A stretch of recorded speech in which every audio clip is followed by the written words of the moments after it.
मालदीव को चीन का कर्ज चुकाने में अब पसीने छूटने लगे हैं। अब हालात इतने बुरे बन चुके हैं कि मालदीव की सरकार को अपनी कुल आय का 53% हिस्सा कर्ज चुकाने में खर्च करना पड़ रहा है और जितना पैसा मालदीव कुल कर्ज चुकाने में खर्च करता है उसका 80% हिस्सा वो सिर्फ चीन को चुकाता है।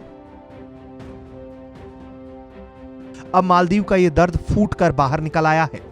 मालदीव के पूर्व प्रधानमंत्री मोहम्मद नशीद ने ये दर्द ट्विटर के माध्यम से बयां किया। उन्होंने लिखा कि हम अपनी दादी माँ की ज्वेलरी बेचकर भी ड्रैगन का ये कर्ज नहीं चुका सकते। मोहम्मद नशीद वर्तमान समय में मालदीव की संसद में स्पीकर हैं, जिन्होंने ट्वीट में लिखा है कि हम आज संसद में वर्ष 2021 के बजट पर चर्चा कर रहे हैं। मालदीव के कर्ज का भुगतान अगले साल सरकार की कुल आय का 53% होगा। कर्ज की इस भुगतान में से 80% पैसा चीन को जाएगा। ये पूरी तरह से वहन करने योग्य नहीं है। अगर हम अपनी दादी माँ के गहने भी बेच दें तो भी हम इस कर्ज का भुगतान नहीं कर सकते। मालदीव सरकार की अगर माने तो मालदीव पर चीन का कुल 3.1 अरब डॉलर का भयंकर कर्ज है, जो मालदीव जैसे देश के लिए बहुत ज्यादा है, जिसकी आय का मुख्य जरिया पर्यटन है।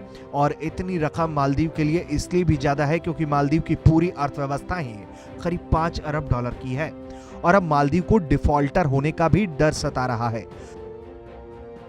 दरअसल मालदीव को चीन के इस कर्ज जाल में फंसाने में मालदीव के ही चीनी समर्थक पूर्व राष्ट्रपति अब्दुल्ला यामीन का हाथ था, जिन्होंने देश में आधारभूत परियोजनाओं के नाम पर चीन से बड़े पैमाने पर लोन ले लिया।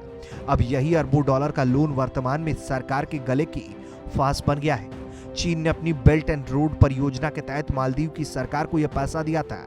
अब चीन ने पाकिस्तान की ही तरह मालदीव को भी अपने जाल में जकड़ लिया है। खैर, यह हाल सिर्फ मालदीव का ही नहीं है। भारत के ही कई पड़ोसी देश चीन की इस चालबाजी में फंस चुके हैं।